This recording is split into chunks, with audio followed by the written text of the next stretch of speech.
사람을 잃으면 인생이 힘듭니다. 마음에 상처가 되고 힘이 들어요. 그런데 하나님을 잃으면 사망에 이르게 되는 거예요. 사람을 만나면 힘이 생기고 기쁨이 있고 용기가 생깁니다. 그런데 하나님을 만나면 기적이 일어나요. 이 밤에 하나님을 만나세요. 이 당연한 상식들이 오늘날 교회 안에서 일어나질 않아요. 30년을 다녀도 하나님을 못 만나요. 그럼 왜 교회를 다니느냐? 그냥 다닌다는 거예요. 몇 년 전에 길거리에서 우리 집사님들하고 노방전도 하다가 제가 성당을 욕하는 게 아니에요. 어제 그런 사람을 만난 거지요. 성당에 갔다 오는 사람을 토요일날 만났어요. 차를 주면서 전도를 했는데 성당을 다녀온다고 그랬어요. 그래서 성당에는 왜 다닙니까? 내가 이렇게 물어봤더니 나한테 대뜸 하는 말이 그냥 다닙니다. 그래요? 그래서 얼마 안 된 줄 알았어. 그랬더니 어릴 때 뱃속에서부터 성당을 다녔다는 거예요. 근데 왜 다닌지를 몰라. 왜? 문제가 있죠. 근데 교회를 다녀도 그런 사람이 많아. 그 사람 욕할 게 하나 없어요. 저는 그 모습을 보고 우리를 봤고 나를 봤어요. 오늘 여러분 왜 오셨어요? 하나님을 만나려는 열망이 있어야 기적이 일어납니다. 하나님을 만나려는 열망이 있어야 인생이 변화가 일어나는 거예요. 교회를 다녀도 안 변하는 것은 하나님 안 만나서 그래요. 겁이 없어서 그래요.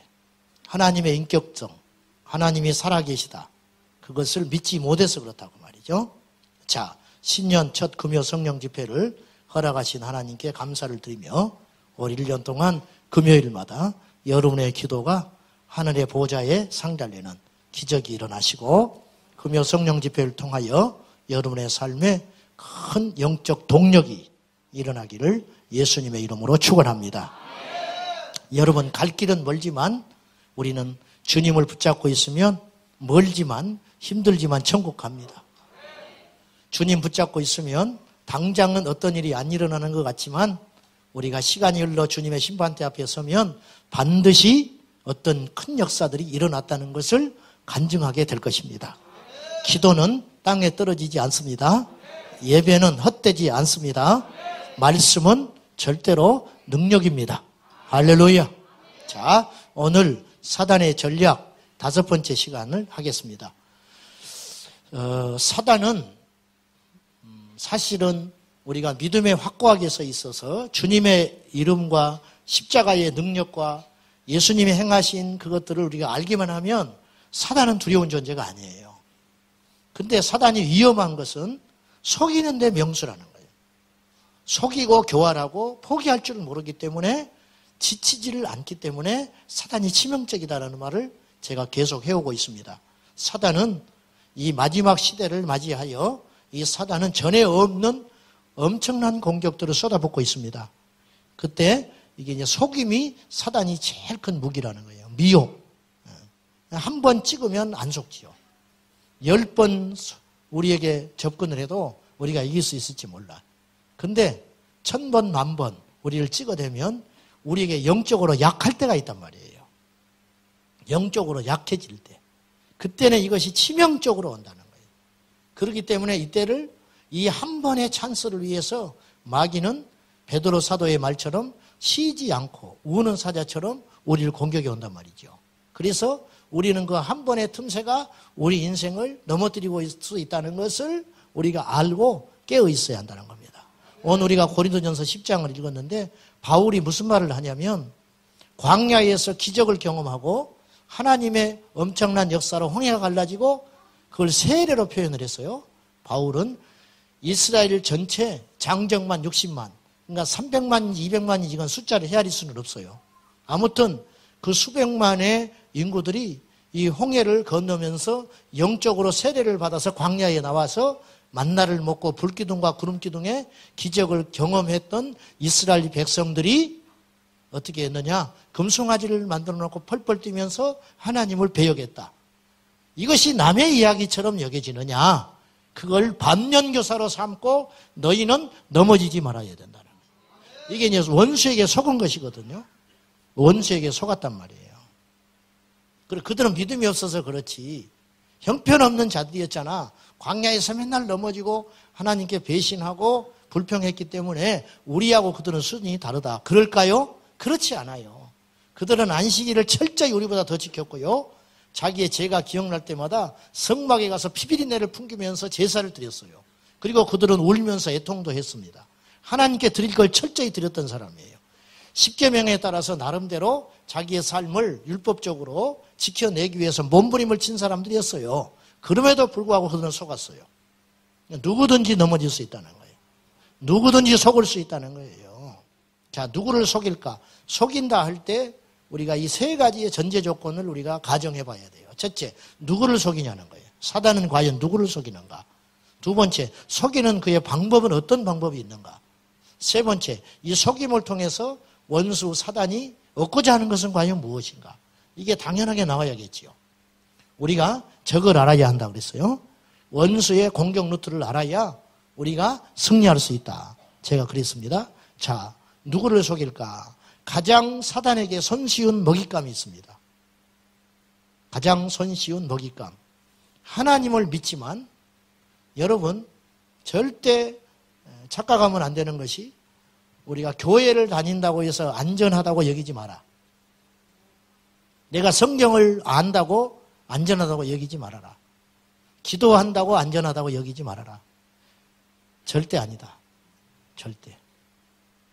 하나님을 내가 믿는데 그분이 나를 지켜주시겠지 한 막연한 믿음을 갖지 말고 영적인 전략을 갖고 있어야 되는데 하나님을 믿지만 마귀를 무시한 채 마귀의 공격을 무시한 채 스스로 안전하다고 여기는 안전 불감증에 빠진 성도들을 마귀는 손쉬운 먹잇감으로 노리고 있다는 걸 알아야 돼요.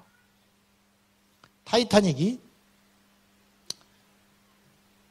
암초를 만나서 구멍이 뚫려서 그 거대한 타이타닉이 무너졌습니다. 왜 그랬는지 아세요? 암초 만나서 그랬죠. 겉으로는 속 사정이 있었어요. 타이타닉은 자신을 너무 믿었어요. 타이타닉은 그걸 건조할 때부터 어떤 잘못된 믿음을 갖고 있었냐면 어떤 암초나 파도에도 견딜 수 있다는 확고한 믿음이 있었어요. 자, 그러한 믿음이 그 배를 만든 사람, 그리고 그 배를 운전하는 항해사, 그리고 그 배에 승선한 승객들 모두가 확고한 믿음이 있었어요. 그러나 그 믿음은 잘못된 믿음이었어요. 배를 건조했던 총 책임자였던 에드워드 스미스라는 사람은 1907년에 타이타닉을 건조한 다음에 이런 말을 남겼다고 그래요. 나는 타이타닉을 침몰시킬 수 있는 어떤 조건도 상상조차 하지 않는다. 현대의 조선 기술은 이미 그 수준을 넘어섰다. 1907년에 타이타닉을 건조해놓고 이미 우리의 기술 수준은 어떤 암초나 어떤 파도에도 견딜 수 있는 배를 구축해놨다. 그렇게 큰 소리 쳤어요. 타이타닉은 16개의 방수 구획실이라는 게 있었답니다. 무슨 말이냐면 암초를 설령 만나도 전기로 이 기술로 만들어 놓은 스위치를 한 번 누르고만 하면 몇 초 만에 구멍난 구획 거기만 딱 봉쇄하는 그런 기술이 있었다는 거예요. 그것이 무려 배 밑창에 16개가 있었다는 거예요. 그러니까 설령 한두 개 구멍이 암초를 만나서 구멍이 뚫린다 할지라도 배 전체가 침몰될 수는 없다고 믿었던 사람들이에요. 16개의 구획선을 갖고 있었기 때문에 이 배는 어느 정도의 그 규모였냐면 그 당시 길이가 269m였대요. 269m의 규모는 그 당시 세계 최고의 그 항모, 그러니까 세계 최고의 전함, 이보다 2배가 큰 배였다는 거예요. 요새야 뭐 어마어마한 항공모함이 많지만 그 당시에는 항공모함이 출현하기 전이니까 거대한 전투 함정보다 무려 2배가 큰 배였다는 거예요. 자신을 가질만 하지요. 이 배는 방만 980개가 있었습니다. 방만 980개가 있었고 탑승 총 인원은 승객 포함하여 3,450명 정도 탑승할 수 있었어요. 근데 이제 그 배가 암초를 만나서 침몰될 때 구명정이 64개를 싣고 가게 되어 있었는데 타이타닉은 자신을 너무 믿은 관계로 구명정을 20개만 싣고 갔다는 거예요.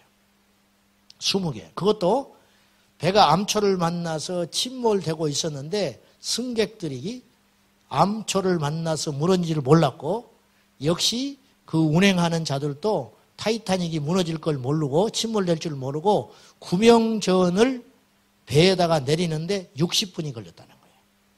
그러니까 60분 동안 안심하고 있었다는 거예요. 암초를 만나서 배에 물이 들어오고 있었는데도 불구하고 우리 타이타닉은 안전하다. 그렇게 60분 동안 믿고 있었다는 거예요. 그래서 60분 동안 그 황금 시간을 놓쳐버린 거예요. 뒤늦게 구명전에 너도 나도 올라탔지만은 이미 1,500여 명이 죽는 세계 항해사의 사건 중에 8번째 사건으로 기록되는 엄청난 비극이 여기서 초래되었다는 거예요. 자, 보십시오. 자기 확신. 무너지지 않는다는 자기 확신. 이것은 얼마나 위험한 일인가. 첫째, 구체적으로 영적인 세계에 대하여 인정하거나 받아들이지 못하는 사람이 쉬운 먹잇감이 됩니다. 저는 교회 안에서 아주 젠틀하고 그리고 나름대로 믿음이 있다고 자처하지만 영적인 세계에 대하여 알지 아니하며 또 알려고 하지도 않고 그런 쪽의 대화 자체를 피하는 사람들을 많이 보아왔습니다. 많이 보아왔어요. 심지어는 마귀나 악령에 대하여 이야기하는 것 자체를 못마땅해 합니다. 그런 사람 봤어요? 있습니다. 더군다나 목회자가 그런 입장을 견지해버리면 죄송한 이야기지만 그 교회는 눈먼 소경이 되는 거예요. 반쪽만 믿는 거예요. 제가 말했죠. 하나님만 알고 어둠의 영세계를 모른다는 건 인생의 50%를 놓치고 사는 것과 같아요. 아셨죠? 무슨 말이에요? 신앙생활 반쪽하고 있는 거예요. 오늘 귀를 열어야 됩니다. 눈이 떠져야 됩니다.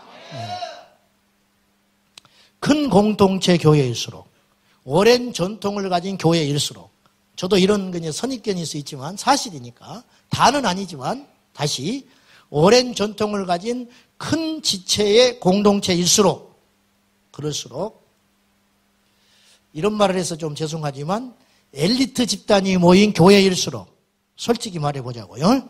야, 쩍쩍하는 교회일수록 교회는 이상한 현상이 일어나는데 그런 교회일수록 잠자고 있더라는 거예요. 목사님 너무 말을 그렇게 단정으로 하시는 거 아닙니까? 가보세요. 제 말이 거짓말인지. 이번 주 다 가버릴까 싶으네. 가보라고. 예배 역동성 확 떨어져 있습니다. 교회는 힘이 없어요. 폐가 갈려 있습니다. 젊은이들은 힘을 쓰지 못하고요. 무기력하고 강단은 성경 공부식의 지식 전달과 교훈적 내용으로 꽉 차 있습니다. 꽉 차 있어. 우리가 예수님을 항상 생각해야 됩니다. 할렐루야. 24시간 예수님을 생각해야 돼. 길을 가도 단말해봐요. 길을 가도 밥을 먹어도 잠을 자도 꿈에서도 힘들어도 좋아도 한국에서도 외국에서도 살아서도 죽는 순간에도 예수다. 노인도 뭐야 아멘이요. 노인도 젊은이도 막 태어나도 죄인도 죄인일수록 예수 찾아야 돼. 24시간 예수다. 예수.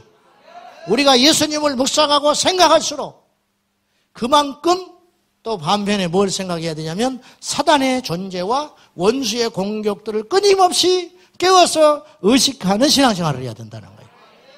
제가 잘은 모르지만 청와대는 안 가봤지만은 청와대가 아침마다 참모들 회의할 거예요. 회의하고 그 회의 일어나는 것을 대통령한테 보고할 거란 말이죠. 자, 2017년 동안 2017년 정권이 바뀌고 그 전에 정권도 마찬가지겠지만은 정권이 바뀌고 참모 회의를 만약에 했다면 그 참모 회의를 할 때 제일 많이 등장하는 단어가 무엇이었을까요? 무엇이었을 것 같아요? 저는 북한이었을 것이라 생각해요. 북한이라는 단어가 제일 많이 나왔을 거예요. 제일은 아니다 할지라도 어쨌든 넘버 원, 투를 다퉜을 거예요. 왜? 북한 핵 문제가 끊임없이 우리를 공격했기 때문에, 우리를 위협 속에 빠뜨려졌기 때문에. 조금 잠잠할만 하면 또 미사일 쐈지요. 또 잠잠하면 또 속보 떴지요. 또 잠잠하면 또 속보 떴지요. 다행히 지금 뭐 대화를 한다 어찐다 그러는데 이것도 사실은 모르는 일이에요. 또 언제 또 뒤집어져가지고 지금 미사일 만들고 있는지 누구도 몰라요. 아무튼 제가 말씀드리려고 하는 건 뭐냐면 우리가 상식적으로 봐도 그러했을 거 아니에요. 그러면 우리는 어떠해야 되냐는 거예요. 어떤 사람은 이렇게 주장하는 사람이 있어요. 왜 자꾸 그런 어둠의 이야기를 하냐고. 예수, 그 시간에 예수를 이야기하고 믿음을 이야기하고 복음을 이야기하지. 그런 순진한 소리 하지 말아라. 그런 순진한 소리 하지 말아라. 우리 코앞에 총뿌리를 겨누고 우리 목에다가 칼을 겨누고 있는데 그냥 우리는 평안하게 이렇게 살 수 있는 거예요? 그보다 더 위험한 존재가 마귀라고 말이에요. 마귀라. 잊지 말아야 돼요. 자, 그래서 어떤 사람들에게 사단은 접근을 해서 손쉽게 무너뜨릴 수 있냐면 첫째는 영적 세계에 대하여 인정하거나 받아들이지 않으려는 사람들. 이 사람이 아주 쉬운 먹잇감이고요. 두 번째는 스스로 옳다 여기고 열심 있는 사람들이 의외로 넘어질 수 있습니다. 스스로 나는 깨어있다고 여기는 사람들. 그래서 오늘 본문에 사도 바울이 스스로 섰다 하는 자는 넘어질까 조심해라. 나는 언제 넘어질지 몰라. 이 사람은 안 넘어진다. 그런데 나는 내가 왜 넘어져? 이렇게 표현은 안 하지요. 그러나 내가 왜 지옥을 가? 왜 내가 하나님을 떠나? 그렇게 생각할수록 더 방심해지고 위험해지는 자리에 와 있을 수 있다는 거예요. 자, 스스로 옳다 여기며 열심히 있는 자들이 의외로 사단의 타겟이 되어서 넘어지는, 허망하게 넘어지고 무너지는 경우를 우리는 사실은 많이 경험하고 있어요. 많이. 자, 먼저 가깝게는 교회 안에서 찾아볼 수 있어요. 교회 안에서 종교의 영에 미혹되어 가지고 복음의 순수성을 잃어버린 채 교회를 무기력한 논쟁의 장으로 만드는 목회자들과 중직자들과 모태 신앙인들과 기득권자들이 얼마나 많냐고 말이에요. 그들은 입으로 사탄을 이야기하지 않아요. 그들은 눈동자가 또렷합니다. 그들은 입을 열면 믿음을 이야기합니다. 그들은 기도회에 빠지지 않습니다. 그들은 공적 예배에 빠지지 않습니다.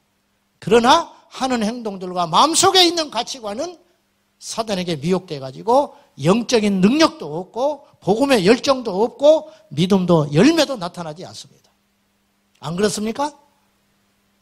우리는 그렇게 믿지 않으려고 모인 자들입니다. 아멘입니까? 우리는 거기에 질려서 탈출한 사람들이에요.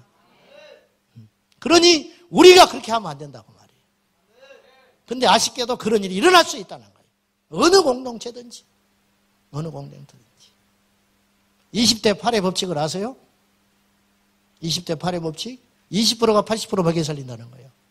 이 적절한 비유인 줄은 모르겠지만은 개미를 조사를 해보니까 20%만 일을 하더라는 거예요. 20%. 그래서 할 일 없는 어떤 학자가 20%를 다시 모았어. 일 잘하는 20%를 이렇게 다 모아가지고 그럼 어떻게 해야 돼요? 이론적으로. 일 잘하는 20%는 100% 일에 매달려야 되잖아요. 근데 그 중에 시간이 지나니까 또 20%만 일을 하더라는 거예요. 네? 그 중에서. 우리 이야기일 수 있다는 거예요. 질려서 왔는데 그 짓을 하고 있는 거예요. 힘들어서 왔는데 우리가 그 짓을 하고 있는 거예요. 잘못하면 그럴 수 있다는 거예요. 잘못하면. 텃세에 밀려났어. 그게 정말 못 다니겠더라. 여기 와서 텃세 부리고 앉아있어. 그렇지 않겠다고 어떻게 장담하냐 그 말이요. 이게 종교의 영이 하는 일이라. 이 영에서 해방돼야 됩니다. 이걸 끊어버려야 됩니다. 기도하지 않으면 누구든지 그럴 수 있다는 거예요. 저도 마찬가지예요. 저도. 이것과의 처절한 싸움. 주님 오실 때까지 끊어내시기를 축복합니다. 승리할 줄로 믿습니다. 이거 이겨내야 한다는 거예요. 이거 이겨내야 한다는 거예요. 네, 이것을. 가장 집회하기 어려운 대상이 누구일 것 같아요? 가장 집회하기 어려운 대상. 목회자 세미나. 목사님들 모이면 집회하기가 제일 힘들다는 거예요. 제일. 그 다음에 누굴까? 신학생들. 이 어설픈 것들. 우리도 학교 다닐 때 전국에서 내노라는 목사님들 모셔다가 계속 한 해에 2번씩 봄, 가을 사경회 합니다. 쉽지 않아요. 쉽지 않아. 그 다음에 누굴까? 장로님들 모임. 이 말은 가장 하나님을 찾지 않고 예배를 제대로 드리지 않는 자들이 그들이더라는 뜻이에요. 복음의 순수성이 없는 사람들. 제일 속여먹기 쉬운 대상들이라. 제일 적은 노력으로 큰 효과와 폭발력을 가진 사단의 전략이 그것에 있다는 거예요. 우리가 그 원수 마귀의 이 괴계를 깨닫고 여러분 스스로가 그런 대상에 서 있다고 여겨진다면 더욱더 겸손히 정신 차려야 됩니다. 멀리는 첫째는 가깝게 교회 안에 내부적인 이야기를 했고요. 멀리는 이단에 미혹된 자들을 보면 우리가 그 패턴을 알 수 있어요. 패턴. 하나같이 이단에 미혹된 자들, 지금 이단에 간 자들의 90%가 기성교회에서 간 사람들이에요. 그러면 기성교회에서 옮겨간 사람들은 어떤 특징이 있을까? 부적응자들이에요. 교회 불평, 불만, 부적응자들이 양무리에서 이탈하여 한 마리씩 헤매고 다니다가 와서 맹수가 와서 채가서 죽여버리는 거죠. 이거예요. 그리고 또 하나는 뭐냐면 스스로 열심히 있다 하지만 외로운 자들이에요. 너무 열심히 있다 보니까 섞이지를 못하는 거죠. 이런 사람들이 타겟이 되는 거예요. 영적 호기심이 많은 사람들. 영적 호기심이 많은 사람들. 네피림이 뭘까? 맨날 이런 생각하고 있는 거예요. 네피림이 뭐냐? 몰라, 그거는. 응? 가인이 아벨을 쳐 죽여버렸다는데, 그러면 3명밖에 안 남았는데, 아담과 하와와 가인. 근데 왜 가인은 사람들을 무서워했을까? 누가 나를 만나면 죽일까 싶다고? 그래서 하나님이 왜 그게 표를 줬을까? 이거 하다가 또 인생 허비한 사람들이 숱하게 많습니다. 모르는 건 모르는 거예요. 하나님이 비밀로 감추는 건 감춰놓은 거예요. 에덴 동산이 과연 어디 있을까? 이 세상에. 법궤는 과연 어디 있을까? 막 이런 거. 이런 것에 영적 호기심. 안식일을 지키라고 했다는데 왜 주일을 자꾸 지킬까? 이런 호기심에 그러다가 이제 턱 걸려드는 거예요. 이 사람들이 왜 그런 호기심을 갖게 됐냐면 열심히 있으니까 호기심을 갖게 되는 거예요. 열심히 있기 때문에. 그리고 자기가 스스로 우월하다고 여기는 거예요. 전부 잠자고 있을 때 나는 이런 거를 알고 싶어 한다 이거예요. 전부 맹신을 하고 있을 때 나는 좀 알고 믿고 싶어서 특심이 있는 사람이다. 이렇게 스스로 여기는 거예요. 이거 굉장히 위험하다는 거예요. 그렇게 하지 말라는 뜻이 아니라 그것도 교만일 수 있다는 거예요. 이런 자들이 사단의 손쉬운 먹잇감이 될 수 있다는 거예요. 신천지 이야기를 좀 해볼게요. 신천지 교주 이만희는 1931년 경상북도 청도 풍각에서 태어났습니다. 풍각 사람이에요. 이 사람은 17살에 서울에 올라와가지고 잠시 건축 일을 합니다. 건축 일을 하다가 선교사에게 복음을 듣고 침례를 받아요. 침례를 받아. 그리고 나서 서울 생활에 적응이 잘 안 됐는지 다시 고향으로 낙항하여 갑니다. 배우지를 못했지요. 옛날에 다 그 시대에 그랬을 거 아니에요? 고향 땅에 가서 교회를 어디를 다녔냐면 풍각 장로교회를 다녔어요. 잘못된 데를 다닌 사람이 아니에요, 이 사람이. 그러다가 다시 도시물을 먹었기 때문에 1957년 26살 되던 해에 도심으로 나와서 박태선이 그 당시 대단했다고 그래요. 박태선의 전도관에 들어가요. 박태선은 원래 남대문교회 장로였어요.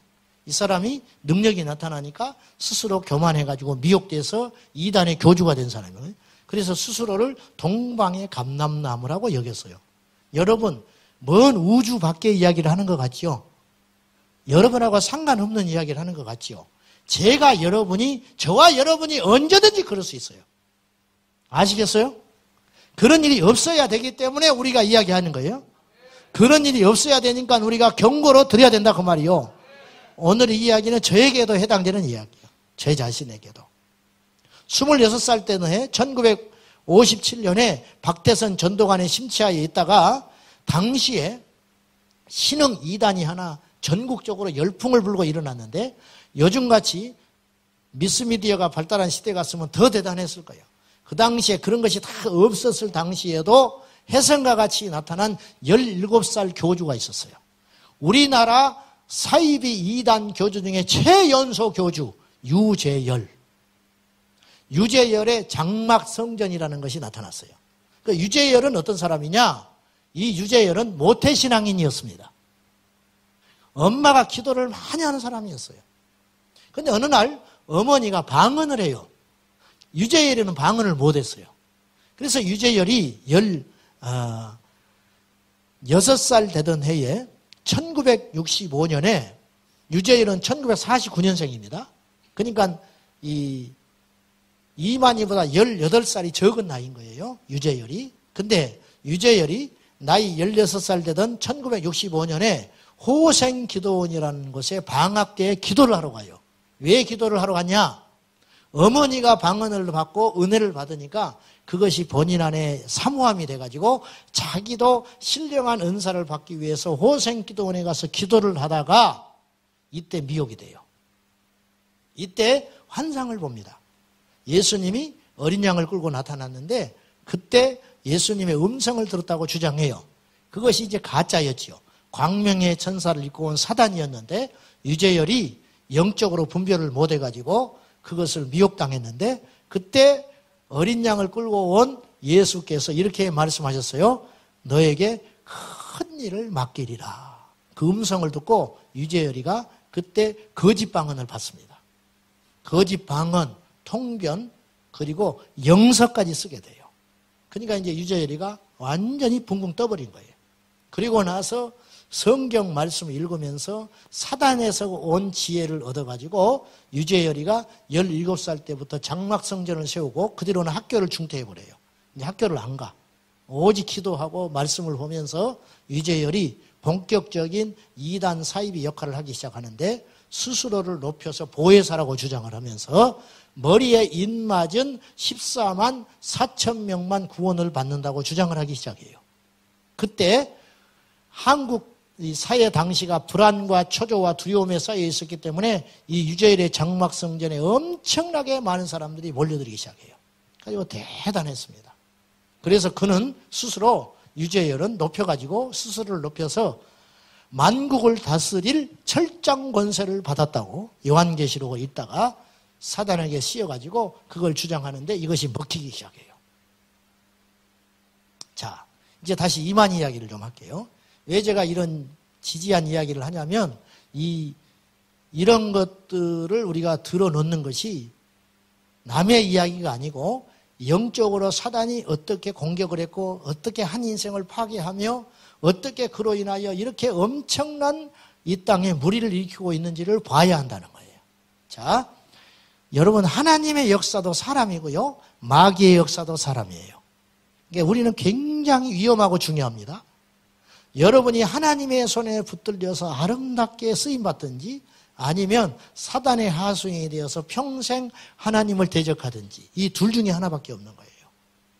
저와 여러분은 하나님께 화려하지 않더라도 주님의 손에 붙들린 모세의 손에 붙들린 막대처럼 화려하지 않고 예수님을 태운 나귀처럼 누구의 소유인지 어떤 나귀인지 암놈인지 순놈인지 크기가 어떠한지 색깔이 무엇인지 알 길 없지만 예수님을 태웠던 나귀처럼 우리는 예수님만 드러내는 인생이 되어야 됩니다.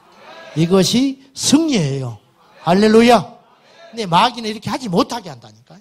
그래서 문제라는 거예요. 크면 큰 대로 더 위험해. 화려하면 화려한 대로 더 위험해. 역사가 일어나면 일어날수록 더 위험하다는 걸 알아야 돼요. 그래서 이거를 좀 알 필요가 있다는 거예요. 이제 여기저기 전도관도 기웃거리고 여기저기 기웃거리던 이만희가 유재열을 만납니다. 그리고 유재열의 집회 가가지고 이 이만희가 엄청난 충격을 받아요. 엄청난 충격을 받아. 왜? 자기보다 18살이 어린 소년이 말씀을 풀어내는데 기가 막히게 풀어버리는 거예요. 거기서 통곡을 했다고 그래, 이만희가. 왜냐? 나는 이 나이에 먹도록 뭘 했을까? 이 열심이거든요. 이게 특심이에요. 이게 잘못된 열심이란 말이에요. 나는 이 나이에 먹도록 나는 뭘 했을까? 그리고 그 길로 짐을 싸서 밤낮 불철주야 성경을 읽기 시작해요. 이만희가. 이 무학자였던 이만희가. 그때 잘못된 동기에서 시기심, 질투, 욕심, 자신도 한몫 잡아봐서 유재열과 같은 삶을 살고 싶어하는 사단의 계획에 빠져 있었기 때문에 그 속에 잘못된 계시가 들어온 거예요. 분명히. 그리고 전도가 우리나라에 크게 이단의 이 큰 물줄기는 두 개입니다. 전도관과 통일교회예요. 거의 모든 이단, 정명석, 뭐 신천지, 뭐 하나님 어머니 교회, 뭐 모든 이단은 뿌리를 추적해 보면 자기들은 부정하지만 결국은 같은 소리를 해요. 이 두 가지, 피가름 교리와 그리고 이 박태선의 교리, 이 두 가지 교리가 있어요. 그래서 유재열의 영향을 받았던 이만희는 자신을 자칭 보혜사라고 주장을 하고 14만 4천을 주장하다가 울어야 할지 웃어야 할지 모르겠지만 신천지 교도가 14만 4천 명이 넘어버렸어요. 숫자가. 넘어버리니까 이 말을 이제 쏙 빼기 시작한 거예요. 숫자만 4천이 넘어버렸으니까 14만 4천의 인수에 들어야 구원받는다고 주장하다가 신천지 신도들이 14만 4천 명이 넘어버린 거예요. 그러면 넘은 사람들은 어떻게 해? 구원 못 받잖아. 자기들의 말에 스스로 모순에 빠져버린 거 아니에요. 그래서 이 교리를 이제 말하지 않아요, 지금은. 그러다가 1980년에 안양에다가 신천지 교회를 세워요.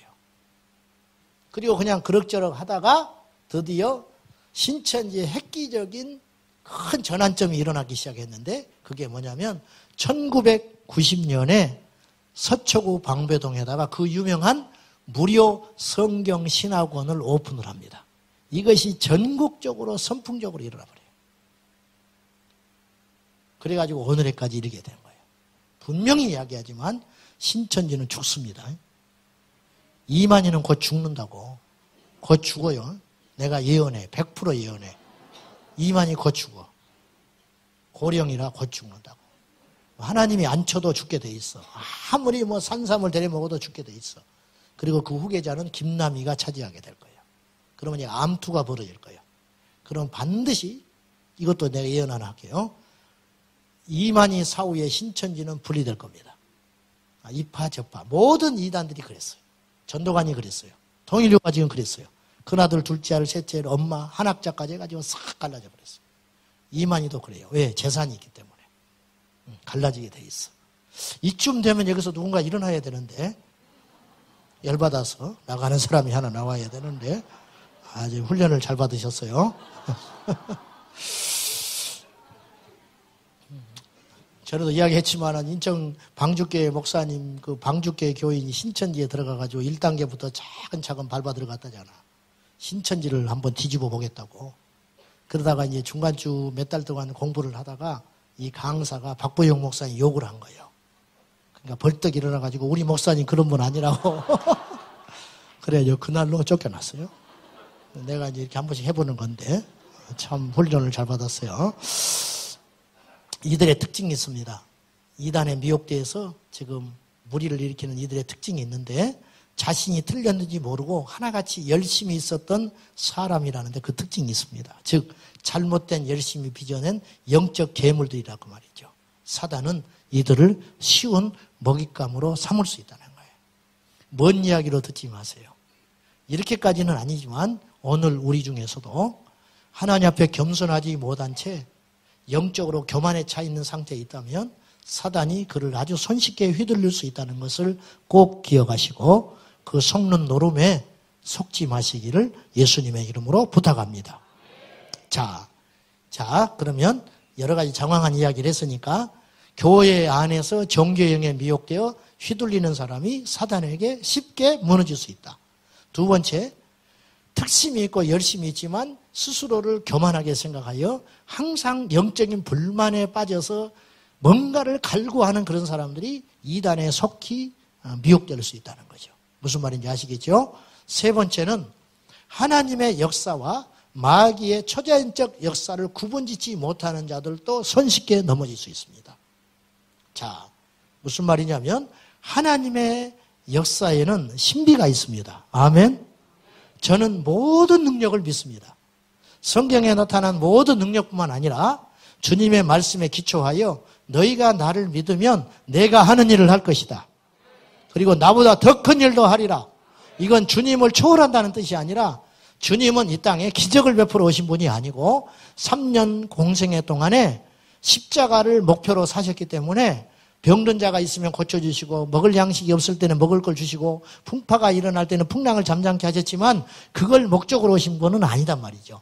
나는 많은 사람들의 생명을 주기 위하여 대속 제물로 왔다고 하셨기 때문에 십자가가 예수님의 필생의 목표였어요.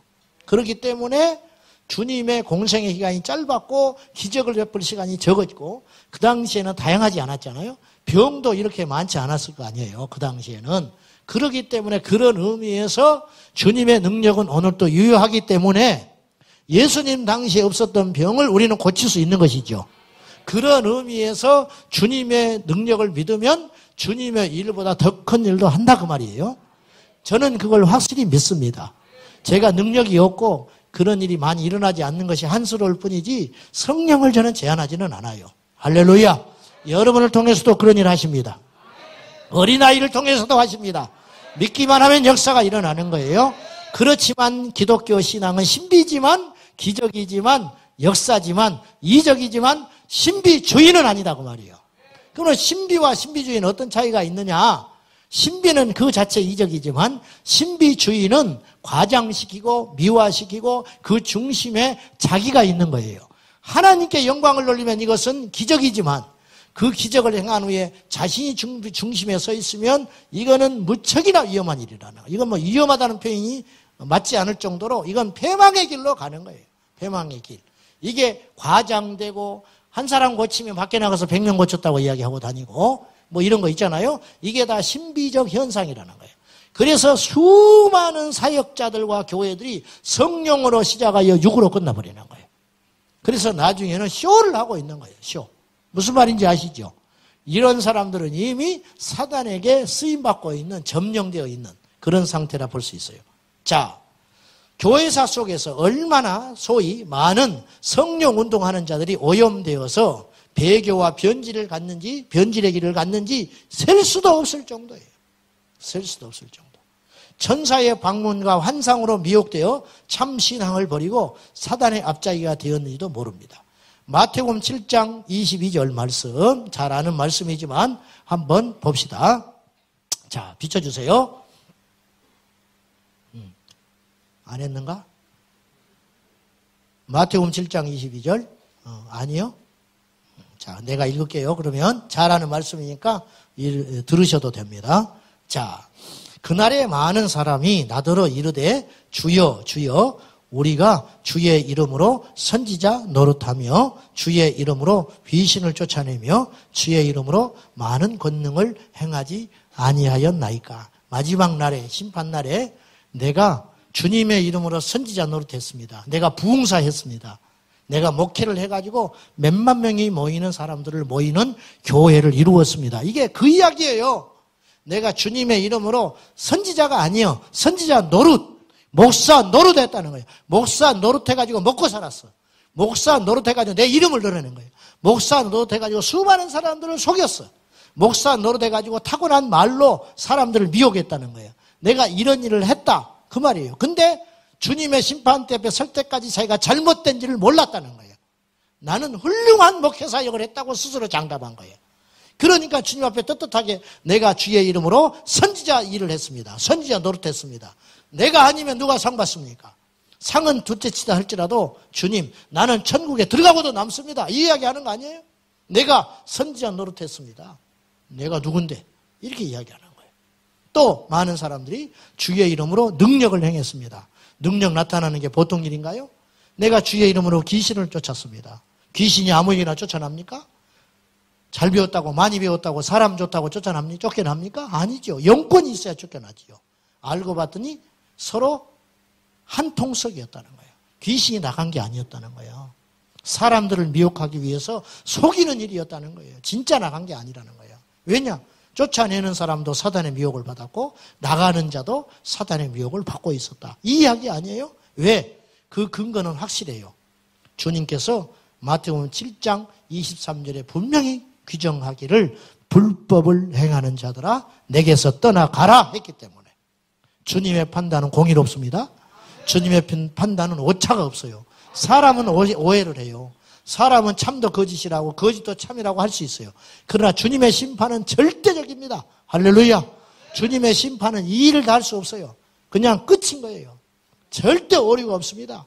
그러니 주님의 판결이 분명 명확하게 불법을 행하는 자들아 내게서 떠나가라. 귀신 쫓는 행위가 잘못됐다는 게 아니에요. 그러면 예수님이 잘못된 분이라고? 아니잖아. 능력을 행하는 게 잘못됐다는 게 아니에요. 선지자를 하라는 것이 잘못됐다는 게 아니에요. 동기가, 숨은 동기가 잘못됐고 그 동기, 그 에너지, 그 힘, 그 사역의 원천이 주님과 상관없는 데서 비롯돼서 행하고 있었다는 거예요. 더 무서운 건 본인이 그걸 몰랐다는 데 문제가 있었다는 거예요. 알았다면 그렇게 했겠어요? 이것이 멸망의 길이고 배도의 길이고 죽음의 길이고 지옥 가는 길이라면 그렇게 했겠냐고요. 지금 이단에 미혹된 자들이 그 길이 지금 수많은 사람들을 지옥으로 함께 끌고 가는 사망의 짓을 하고 있다고 확신한다면 당장이라도 나오지요. 자기들이 주님의 심판대의 1호 대상이라고 알았다면 그렇게 하겠습니까? 안 하지요. 우리가 불쌍하다는 거예요. 우리가. 이 시대의 교회가 바빌론 교회라고 이야기를 하고 있어요. 미혹돼가지고. 어쩌면 좋냐고 말이에요.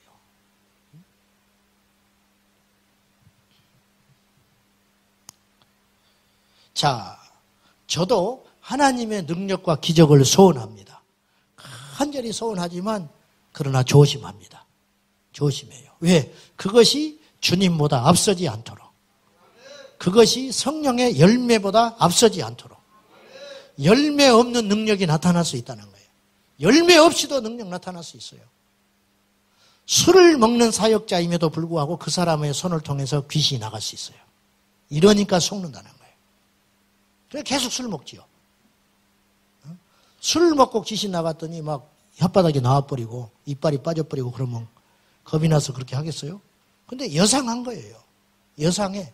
내 삶의 인격적 변화와 열매와 성숙함이 없어도 밖에 나가서 엉망으로 살았는데 강단에 서면 막 입에서 불이 나오는 거예요. 그러니까 그 짓을 안 버리는 거예요. 그러니까 속는 거지요. 이런 사람들이야말로 하나님의 저주받은 사람들이에요. 정말 불쌍하고 불행한 자들이라는 거예요. 우리 하나님께서 우리를 사랑하사 우리가 곁길로 갈 때 책망하기를 원합니다. 우리가 곁길로 갈 때 우리 하나님 우리를 만져주시기를 진짜 원합니다. 아멘. 그렇죠. 그래야 사는 거예요. 이 땅에서 맞으려면 이 땅에 맞아야지.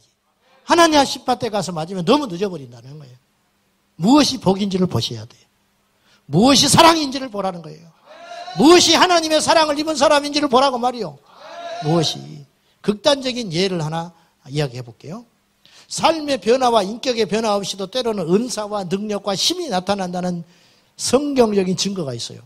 사도행전 13장에 보면 마술사가 등장하는데 마술사의 이름이 기가 막히게도 바예수라는 이름입니다.